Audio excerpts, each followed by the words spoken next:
Oui, bonjour, bonsoir mes chers compatriotes. Le 27 mai 2025.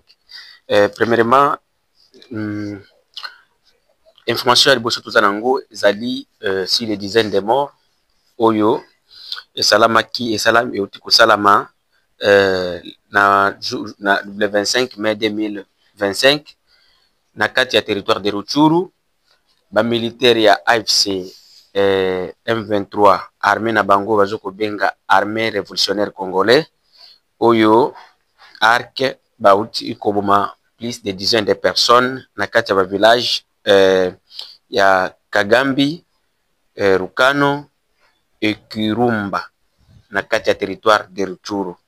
Alors, une autre information que nous avons est sur les il y a un groupe armé. Je ne sais pas si on peut les appeler groupes armés ou bien c'était seulement des gens qui tracassaient la population. Bande kobenga bango fimbo na fimbo na kati ya province ya Tanganyika. Babande ozala dirigé par un certain Bitonto Michel. Bazaki se rendre avec 5 armes et plusieurs flèches. Ils se sont rendus à 15 km de la ville de Kalemi. Na kati ya village oyo tubazo kobenga Kasama. Alors population espace wana basepeli parce que ces gens-là ils tracassaient la population balobi ke bango vraiment balebi zamba il faut babima baya kosala vi mosusu na yango armée na gouverneur ya Katanganyika ayambaki bango malamu. Affaire Joseph Kabila. Joseph Kabila, il est bel et bien à Goma. Mais jusqu'à présent, photo va permettre photo T. Selon information tozui, na bato solo na bango, ba yebisi biso ke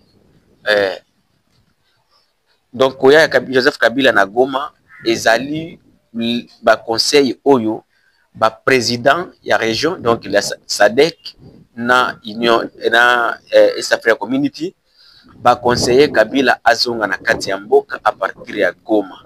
Donc ils allaient conseiller aux qui est pas l'ancien président et le président de la région. Et aujourd'hui même il y a une grande réunion de la SADC, il y a une réunion sécuritaire de la SADC sur le Congo et aussi sur l'avenir de la République du Congo na kati ya mboka ya Tanzanie kuna na kati ya ville ya Arusha. Alors ce qui tozui ba oyo biloko ba kuluba na kati ya réunion wana, je pense que tukoya koyebisa bino yango, mais ils vont décider sur le Congo ou bien sur l'avenir de la politique ya Congo lelo na kati na ba chef d'état-major nyonso na ba ministre de défense. Je pense ils vont se rencontrer à Arusha, à Dar es Salaam au Tanzanie. Alors affaire Joseph Kabila bandeko, Joseph Kabila nazo koyebisa bino que les problèmes que nous sommes en train de vivre, souffrance toujours qu'on vivre pour le moment à l'est de la République. Même mes frères Wazaliens nous sont de le dire. Toujours qu'on pamba, conflit politique ou bien commerce ou toujours qu'on sala et comme que batunion solelo comme Joseph Kabila et bango bazo kubunda ba conflit politique na bango qui sont de kufa nango. Avant que donc le conflit aux na kati gouvernement et jusqu'à ce que impliquer les noms de monsieur Kabila comme Baimoni qui sont congolais ou chef de l'État. Aza flexible, surtout le bikaka, Komba Kabila, c'est comme si vous êtes un patriote.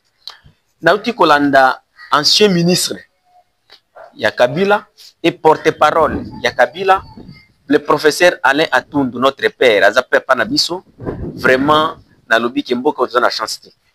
Le professeur Alain Atundu, qui était le porte-parole de l'AMP, ou bien du MP, majorité présidentielle à l'époque de Kabila, c'est lui qui défendait Kabila. Mais aujourd'hui, Azuka Kabila Aza Rwandais. Alobi Kabila Azali Rwandais. Je me demande une question que je me pose jusqu'à présent. Papa Atundu, pourquoi a dénoncé le Kouana Tetango Azala Kabila? Donc, Koulouba Kabila Aza Rwandais, c'est comme c'est un fonds de commerce au sein de l'Union sacrée pour le moment. Donc, au sein de l'Union sacrée, si vous voulez avoir de l'argent, si vous voulez avoir la confiance du chef de l'État, auprès du chef de l'État, si vous voulez que vraiment aime le Congo, ou au service du Congo, il faut y avoir au service de Kabila Zarwanda. Il y a un génie. Depuis Tobanda Koulouba 2011 jusqu'à présent, Kabila Rwandais, toi, Toyemba. Qu'est-ce qui avait changé? Qu'est-ce que nous avions changé? Lelo Oyo, Bolandi Binonyo, son ministre de la Justice, Constant Mutamba, après avoir Kohiba Mbongo, après avoir détourné 51 millions, Oyo Sengela qui est de Kosunga, victime de guerre à Kisangani. Après Kohiba, la tentative de détournement, il y a 39 millions et peut-être 19 millions à 4 compte moko boye préfabriqué beaucoup boye. Alors, lelo, bakoti ba conflit na bango kuna et puis justice linge benga chaque jour il y a justice. Yende mutu azaka liboso ko biso justice. Mais lelo justice ezo ko benga ye azo ko linga ko kende pi azo ko bimisa ba propos moko kino jamais jamais dans une république organisée. Jeunesse est au fond de la mission. Nous sommes dirigés par des délinquants dans ce pays. Nous sommes dirigés par des gens qui ne respectent jamais la Constitution. Nous sommes dirigés par les gens qui n'ont jamais été au service de la nation. J'appelle chaque jour la jeunesse tous à conscience. J'appelle chaque jour les Congolais tous à conscience à venir na biso des alliés hypothéqués. Ministre de la Justice a permettre Batunaye Bayemba pour la premier ministre Karabala sorcière et puis Kazuko Bisabagote qui n'ont pas fait d'Akim Azoko Sepela Azoko Kaken Sakeno Ndeango vraiment l'union sacrée Batoto Bengana Batou. Ce sont des aventuriers. Donc c'est un groupe des aventuriers. C'est un groupe de populistes. Donc balingi populisme makasi. Bango na bango ko bunda. Alors, so tango bozo bunda bino na bino kuna. Ndebo ko yako ko bunda munguna oyo M23. Ubika bozo distraire population. Yango nozo bisabino ki les gouvernements, les gens les soi-disant les gens qui sont au gouvernement. Bazoko bazali ko lobela biso ki ko la ki c'est bien ceux qui aiment le Congo parce que bazana monopole ya kuluba na ba médias. Parce qu'ils contrôlent les institutions. Mais ces gens n'aiment pas le Congo. Et ceux qui ont eu Rwandais. Papa, vos menaces à la Rwandais, mais Congo n'a pas de Congo n'a pas de malam. Parce que je ne peux pas accepter d'être dirigé par les gens, d'abord parce que Canada. Les gens qui n'ont jamais pensé sur le développement de la République. Donc, tout l'a dit, secrétaire général de l'IDPS dimanche, Azoko ya ko sa population. Alors, bino ba militaire ba parti politique ya Congo. Vous allez kana vraiment bokanisa ka to bokanisa ka te ba de konanga. Lobi ya bisa kibiswa wa kino Kabila za sérieux apona ki parti po munani atalaka akende atalaka parti nini ozalaka sérieux ndango apesa ka IDPS le chef de l'état lui-même chef Félix a bisa kabiso kino Kabila n'est plus désormais notre ennemi mais il est devenu notre partenaire fiable. Mais lelo bango de tout dans zolo bango de zolo sa Kabila sur na kati ya scène politique. Parce que lelo mutu moko ya union sacrée akoki koloba sans toutefois kotanga kombo Kabila na mono côté.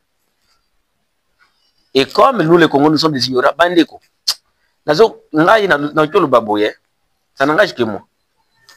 Vaut mieux être dirigé par un étranger ou yazo pour s'occuper de la vie na biso que nos frères qui sont en train de nous faire souffrir ici.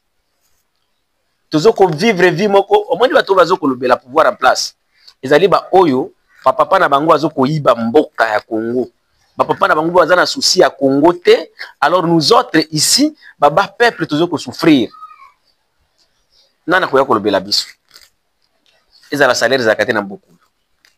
Okuta mutazo ko affirmer na télévision soda zo $500. Mais ceux qui ont ba soda bazo toujours $500.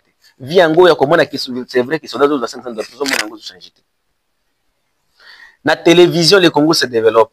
Mais na ndenge ya réalité le Congo ne se développe pas. Bambongo ebele bazo koyiba mboka mais même 1 kilomètre de la route asphaltée. Route asphaltée, route kaka mabele ezate. Robinet mai ya komela problème dans toutes les villes de la République. Et ceux qui na kati ba ville tozana bozana na problème ya mai. Biso sikono ba village to kosalani. Courant, bozana problème ya courant na kati ba ville. Alors biso na ba village to kosalani. Tous à conscience peuple congolais. Message nanga nazo kotinda ngo pa ba jeune. Nous sommes dirigés par des aventuriers. Nous sommes dirigés par les gens ba oyo bazo koyokana te. Royaume ya Belzéboul, royaume ya Satan. Bango na bango bazo kobunda. Mais bazo kobundela nini mbongo na biso bayibi après ko bisa biso Kabila. Azoko nani Constant Mutamba bazo ko akize détournement sali mais kumba Kabila na kati. Na lingi na sepela keloko nani alobaki ministre porte-parole du gouvernement. Toujours que gérer Kabila n'a passé. Kabila était un président, il était un président de la République. Et d'ailleurs, si on était intelligent, on devrait lui honorer. Parce que c'est un patrimoine. C'est le premier président honoraire na Congo qu'on vivre. Et dans une république, ceux qui votent un président honoraire, ou bien nani, ancien président, azalaka mutobo consultaka. Mais na kati mbongoyo, na koki kolobela moi Kabila moi MP. Parce que depuis entrée à Félix, ba partenaire na ye ba banda ko respecter Kabila te. Même nga so ya Kabila la kutu Kabila zana mutema malam. Si j'étais Kabila, je devrais donc répondre nana moko boy, je ne sais pas quoi. Mais lelo bozo ko mona kama bien Kabila, bozo ko mona mabe o banda ko sala été. C'est lui qui vous a donné le pouvoir. C'est lui qui vous a dirigé pendant 18 ans. C'est lui qui vous a... Si aujourd'hui nous avions vécu l'alternance pacifique, c'est lui. Si nous avions une constitution dans ce pays, nous avions des institutions, c'est lui. Mais la manière dont vous l'avez traité, ce n'était pas une bonne manière. Ceux qui osent ça la politique na haine. Okoki kokende musika te. Ceux qui okoki osent ça la analyse avec haine. Okoki kosala une bonne analyse te. Mais ceux qui osent ça l'analyse, aujourd'hui, au communauté dans notre. Aujourd'hui entre eux na oyo, nani a sali muninga mabe makasi aza oyo. Est-ce que oyo loko oyo azokoloba na télévision kolobela oyo c'est malam? To mona mboko oyo bato nyonso. Donc et comment même ba militaires de paix. Ceux qui allaient à la Mouki comme Kabila, alors Kabila était encore leur partenaire. Bati Kabiso na distraction. Tout se prendre en charge bandeko. Ba Congolais message nangai un jour moko kanisango. Tout se prendre en charge. Les gens qui sont disant les dirigeants qui nous dirigent, balingi mbokate, balingi bisote. Balingi bisote. Même les gens que je suis en train de vivre avec, parce qu'il y a des gens comme la Kangao, mais bino bazalendo, nazo kwa bisaba me bango, nazo bisaba bota la musika. Félix Sekedi makambazo kuluba na kati ya ba réunion na ye ba conseil de ministre ou ko na ba député kuna. Ezali makambazo kuluba na télévision te. Nous avons toutes les informations. Félix Sekedi akoki kokuta na ba ministre ou bien na ba député akoki ajo sala même 30 à 45 minutes sans toutefois qu'on remercier les wazalendo. Mais ceux qui aillent à la télévision azo kokosa ko kajole bazalendo. Et je suis en train de dire ça aux Wazalendo. Parce que j'ai toutes les informations. J'ai mes câbles là-bas. Et c'est que Félix Sekedi va nous payer, nous les Wazalendo. Tu peux regretter l'objet, tu peux faire la pamba. Ce monsieur est en train de faire ses commerces. Ce monsieur est en train de nous exploiter. Ce monsieur est en train donc de nous utiliser dans ses conflits personnels. Et donc, il y a ça qui a de Kumamboka Nabiso, na Katia Libulu. Mais, Nazoko c'est là parce qu'il y a ceux-là qui comprennent déjà. Bazoko c'est dans la voie du Kivu. Makambozo ko lwande ko na biso. To wanda ko mona peut-être rotu ko trahir biso mais to monike ozoko lwelo ko moko ya mutuya. Aucune attaque. L'M23 ils viennent de menacer de commencer les affrontements encore, d'attaquer les positions des voisins de FARDC. Mais les FARDC et bazoko tika M23. Lelo Goma et Kopemon ezoko mi comment na net mboka mususu. Comme pays étranger. Pourquoi les FARDC n'attaquent pas Goma? Et communauté Bunagana, mais tout fungo la mission. Mobilisons-nous pour se libérer. Merci.